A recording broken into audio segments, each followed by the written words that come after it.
دنیا کا عمران خان کے ساتھ کی 2 ہفتوں سے جاری اس خصوصی سیریز میں پاکستان کی خارجہ پالیسی کی باری ہے۔ ان 10 بحرانوں میں جو کہ پاکستان کو ہم نے ریزالو کرنے ہیں۔ پاکستان اپنے آپ کو ایک سٹیگنیٹڈ لمبو میں اپنے آپ کو دیکھتا ہے فارن پالیسی کے محاذ کے اوپر۔ پاکستان کے بارے میں گلف ممالک میں کیا کہا جاتا ہے؟ مسکین، رفیق، صدیق، بیکاری، یہ آپ کا امیج ہے وہاں۔ انڈیا نے 2016 میں سارک کی جو میٹنگز ہوتی تھی وہ پاکستان میں ہونی تھی، انڈیا نے کہا تھا میں نہیں جاؤں گا، سب سارک کے ممبروں کو منع کر دیا تھا۔ اس وقت کے بعد سے آج 7 سال ہو گئے ہیں پاکستان میں سارک کی میٹنگ نہیں ہو رہی۔ اگر آپ چند جملوں میں انٹروڈیوس کریں آج پاکستان کی خارجہ پالیسی کا اسٹیٹس تو وہ کیا ہوگا؟ اس کے لیے تو ایک لفظ بھی کافی ہے، کنفیوژن۔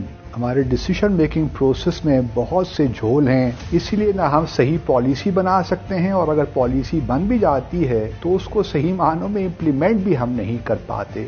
اب ہم انتظار کرتے ہیں کہ کبھی کہیں امریکہ سے، سعودی عرب سے، چین سے کہیں کوئی مدد آ جائے، تو اس کا ہمیں نقصان یہ ہوا ہے کہ اب ان ملکوں کی تو ہم پہ لیوریج ہے، ہماری بھی ان کے اوپر لیوریج جو ہے کم ہو گئی ہے۔ دیکھیں اس قسم کی فارن پالیسی جو کہ آپ کبھی ایک کیپٹل کے پاس جاتے ہیں اپنا لون کو رول اوور کرنے کے لیے، ایک اور کے پاس جاتے ہیں کہ جی ہمیں بیل آؤٹ کے لیے کچھ پیسے دے دیجئے، تیسرے کے پاس جاتے ہیں کہ ہمارے پاس جی فارن ایکسچینج ریزروز بہت کم ہیں، کچھ ڈپازٹ دے دیجئے ہمارے اسٹیٹ بینک کو، تو یہ کس قسم کی پھر خارجہ پالیسی ہو سکتی ہے؟ ہمارا محور رہا ہے واشنگٹن، بیجنگ اور ریاض، اس سے آگے ہم نہیں بڑھ سکے، اور اس کی وجہ یہ بھی ہے کہ ہم یہ بھی سمجھتے ہیں کہ ان سے تعلقات سے شاید ہمارا اندرونی استحکام آئے گا۔ اب کیسے بالکل انڈیپینڈنٹ رہ سکیں، امریکہ کے دوست بھی ہو سکے اور چائنا ہمارا عظیم ترین دوست ہو؟ امریکہ نے بھارت کو چوز کیا ہے as its partner of choice, اس لیے کہ وہ چاہتے ہیں کہ بھارت ایک کاؤنٹر ویٹ کے طور پہ استعمال کیا جائے اگین چائنا کو کنٹین کرنے کے لیے۔ تو اس نئے انوائرمنٹ میں ہمیں دیکھنا چاہیے کہ کون سے ایریاز ہیں جہاں ہمارا اور امریکہ کا تعاون جو ہے وہ دونوں ملک کے مفاد میں ہو، تاکہ اس پہ ہم پریڈیکیٹ کر سکیں، اس پہ بیس کر سکیں ریلیشنز اپنے۔ میرے خیال میں پاکستانی امریکی تعلقات اچھے ہیں، ٹھہراؤ آ گیا ہے، توقعات کم ہیں، ایک دوسرے سے ہم جھوٹ نہیں بول رہے۔ اب ہمارا تعلق ہے، ایک تو انٹرسٹ ہے ہمارے افغانستان کے اور علاقائی سالمیت کے حوالے سے، سیکیورٹی کے حوالے سے، اس میں تعاون ہو سکتا ہے، کلائمیٹ چینج بھی ہے، اس میں ہمارا اقتصادی تعلق ہے، اور پلس پیپل ٹو پیپل۔ اور امریکی بھی سمجھتے ہیں کہ چین کے حوالے سے وہ ہماری ریڈ لائن ہے، جیسے نیوکلیر ہماری ریڈ لائن تھی، انہوں نے کراس نہیں کی۔